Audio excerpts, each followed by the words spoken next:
Capítulo 9. Um instante de resplendor. Com 9 anos de idade, Leon Tolstói, convencido de que Deus o ajudaria a voar, mergulhou de cabeça de uma janela do 3º andar e teve então sua primeira grande crise de desapontamento com Deus. Felizmente, Tolstói sobreviveu ao voo desastrado e anos mais tarde pôde rir de seu infantil teste de fé. Que criança não teve fantasia quanto a poderes sobrenaturais? Senhor, ajuda-me a atravessar este lago a pé. Ajuda-me a dar uma surra naquele brigão. Fazei com que eu saiba tudo sem ter de estudar. E se Deus chegasse a considerar aceitável atender algumas dessas orações, se à semelhança do gênio na garrafa, ele atendesse qualquer pedido que fizéssemos, será que nós então não tentaríamos agradá-lo num gesto de gratidão? Em minhas horas sombrias de desapontamento, instintivamente penso desta forma: se Deus me livrar desta situação, se as coisas se acalmarem, se eu ficar bom, então seguirei a Deus. Richard acreditava que, como um filhotinho de cachorro, qualquer um seguiria a um Deus que agisse justamente, falasse claramente e se revelasse visivelmente.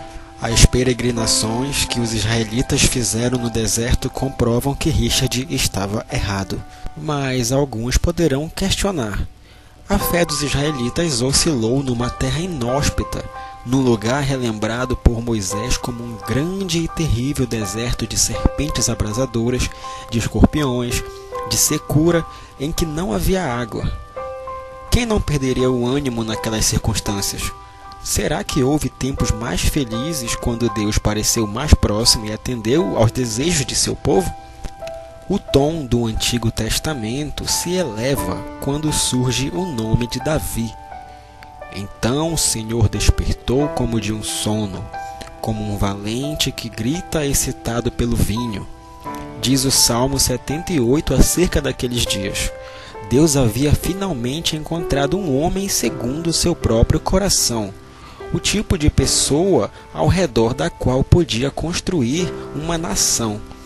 O robusto rei Davi quebrou todas as leis escritas, com exceção de uma: amou a Deus de todo o seu coração, de todo o seu entendimento e de toda a sua alma. Com Davi posto como rei sobre Israel, os sonhos da aliança voltaram com ímpeto redobrado. E quando o filho de Davi, Salomão, assumiu o trono, Deus empenhou todos os seus esforços. Aquilo com que as crianças apenas sonham, Salomão obteve. Deus ofereceu-lhe atender qualquer desejo, vida longa, riquezas, qualquer coisa mesmo. E quando Salomão escolheu sabedoria, Deus acrescentou recompensas adicionais de riqueza, honra e paz. Governaria durante um período áureo, um resplendente momento de tranquilidade na longa e tormentosa história dos hebreus. Salomão ascendeu ao trono de Israel ainda adolescente e logo se tornou a pessoa mais rica de seu tempo. A Bíblia diz que em Jerusalém a prata era tão comum quanto pedras. Uma frota de navios comerciais saía em busca de coisas exóticas para as coleções particulares do rei. Macacos e babuínos da África e marfim e ouro a toneladas. Salomão também possuía talento artístico. Escreveu 1.005 canções e 3.000 provérbios. Governantes viajavam centenas de quilômetros para testarem eles mesmos a sabedoria de Salomão e para verem a grande cidade que ele construíra. Um desses governantes, a rainha de Sabá, disse a Salomão: foi verdade a palavra que a teu respeito ouvi na minha terra, e a respeito da tua sabedoria. Eu, contudo, não cria naquelas palavras, até que vim e vi com meus próprios olhos. Eis que não me contaram a metade. Sobrepujas em sabedoria e prosperidade a fama que ouvi. Felizes os teus homens, felizes estes teus servos, que estão sempre diante de ti. e que ouvem a tua sabedoria. Bendito seja o Senhor teu Deus, que se agradou de ti, para te colocar no trono de Israel. Palavras marcantes de uma rainha que, como presente de despedida, deu a Salomão 4,5 toneladas de ouro puro. E o que Deus sentiu durante esses dias de felicidade? Alívio, satisfação, prazer. A Bíblia deixa tudo isso implícito. Os crônicos murmuradores de Israel tinham morrido todos, e Salomão empenhou-se bastante em fazer com que Deus se sentisse amado.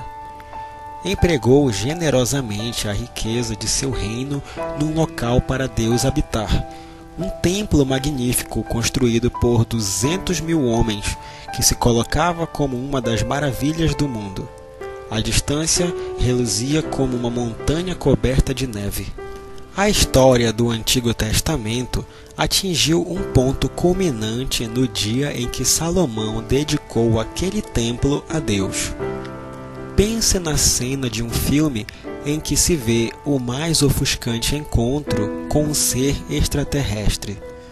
Algo parecido aconteceu em Jerusalém, só que essa não foi uma ilusão provocada por equipes de efeitos especiais.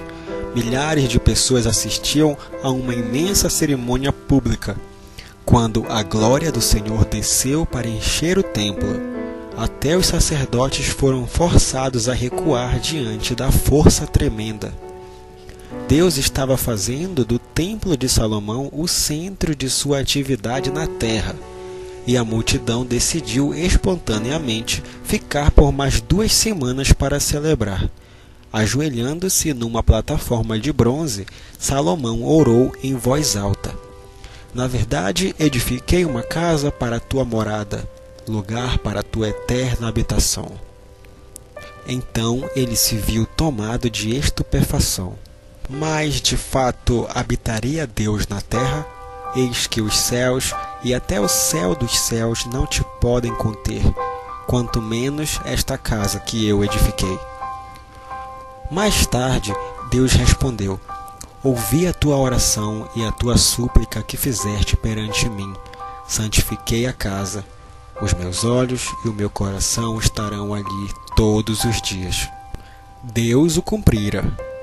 Suas promessas a Abraão e a Moisés finalmente se tornaram verdade. Os israelitas agora possuíam terra, uma nação com fronteiras seguras e um símbolo refulgente da presença de Deus entre eles. Deus havia cumprido a sua parte na aliança. Nenhuma pessoa presente no famoso dia da dedicação do templo poderia duvidar da realidade de Deus. Todos viram o fogo e a nuvem de sua presença. E tudo isso veio a ocorrer não no deserto inóspito, cheio de serpentes e escorpiões, mas numa terra rica de ouro e prata. Com tudo que se podia imaginar trabalhando a seu favor, à primeira vista parecia que Salomão seguiria a Deus com gratidão. Sua oração de dedicação do templo em 1 Reis 8 é uma das orações mais majestosas já feitas. Porém, no final de seu reinado, Salomão já havia desperdiçado quase todas as vantagens. O homem de verve poética que celebrara o amor romântico quebrou todos os recordes de promiscuidade. No total, 700 esposas e 300 concubinas. O sábio que compusera um número tão grande de provérbios de bom senso fez pouco caso deles, com uma extravagância jamais igualada.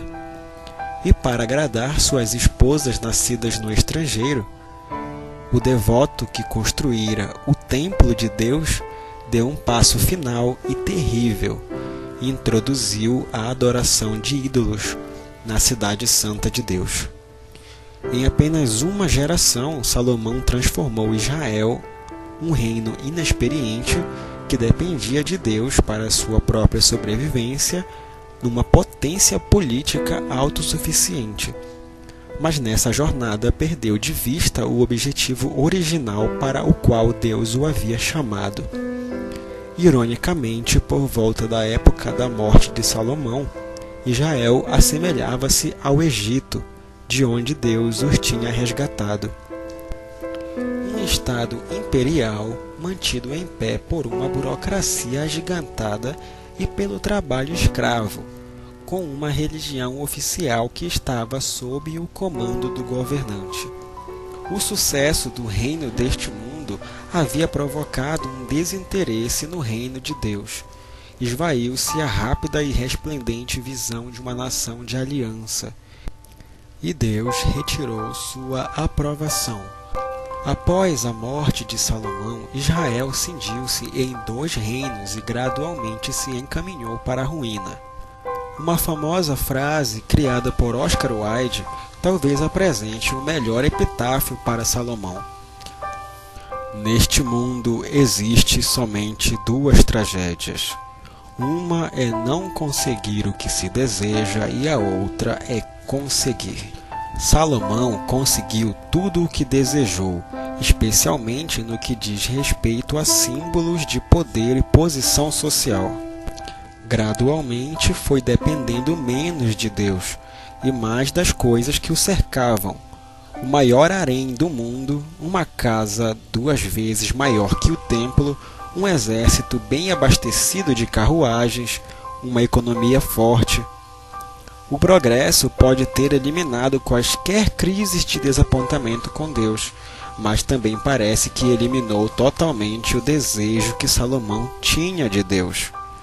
Quanto mais apreciava as boas dádivas do mundo, menos ele pensava no doador. No deserto, Deus habitava numa coluna de nuvem e de fogo, tão próxima que algumas vezes seu poder irrompia com uma força destrutiva.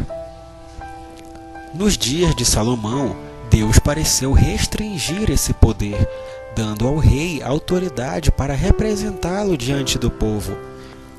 Quanto aos israelitas que no deserto se retraíram com medo de Deus, simplesmente passaram a aceitá-lo sem maiores considerações, assim que sua presença centralizou-se no templo. Tornou-se apenas mais um item da paisagem da cidade dos reis. Reagindo a essa mudança, Deus silenciosamente mudou seu próprio método de operação. Facilmente consegue-se detectar a mudança perscrutando o Antigo Testamento, o qual oferece longos relatos dos 3 primeiros reis de Israel, Saul, Davi e Salomão. Mas depois de Salomão, os relatos das vidas dos reis rapidamente caminham para algo embaçado, esquecível. De sua parte, Deus se voltou a seus profetas.